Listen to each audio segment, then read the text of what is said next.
Hello mga kamyawmi, kamyawdi, kabarki at kapamilya. Panibagong video na naman ay share ko sa inyo sa araw na ito. At ito ang Puppy Brown Cure. In-order ko ito sa TikTok. So ito na nga ang role ng ating in-order na supplement na ito ay para sa ating mga respiratory relief, pang relief to sa mga ubo-ubo, sipon, at kung ano-ano pang respiratory, whatever na issue. Ang Puppy Brown Cure is a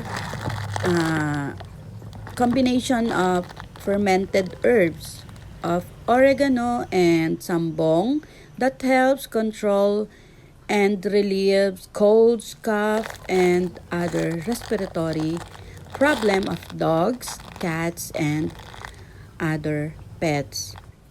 So, eto, meron dyan mga ingredients nakasulat dito sa kanyang label. Expiration niya is June 2026. Yan. So, ito ay for veterinary use only. Hindi to pwede sa human, syempre. Nakalagay din dito ang kanyang dosage administration, kung paano ibibigay, kung ilang beses ba sa isang araw. Pero nakalagay dito twice a day for 5 to 7 days only or as prescribed by your vet. Siyempre, kailangan laging maghingi ng guidance sa ating vet. Hindi basta magpapainom-inom lang. Yan, mura lang naman to. Kung gusto nyo po na ma-save ang ating mga maiwasan ng mga ubo, sipon ng ating mga alaga, alam nyo na, mag-avail kayo ng Bronc-Cure. Try nyo ito. Na-try ko na po siya at medyo hindi maganda yung amoy, hindi talaga magugustuhan ng mga alaga. Pero sobrang effective niya yun. Basta tuloy-tuloy lang yung pagpapainom hanggang sa gumaling yung ating mga alaga.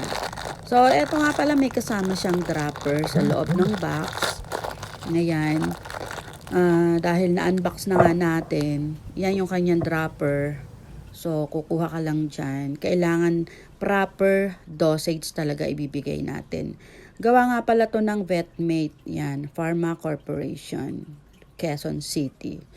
Yun lang. Share ko sa inyo. Maraming salamat at hanggang sa muli. Meow meow.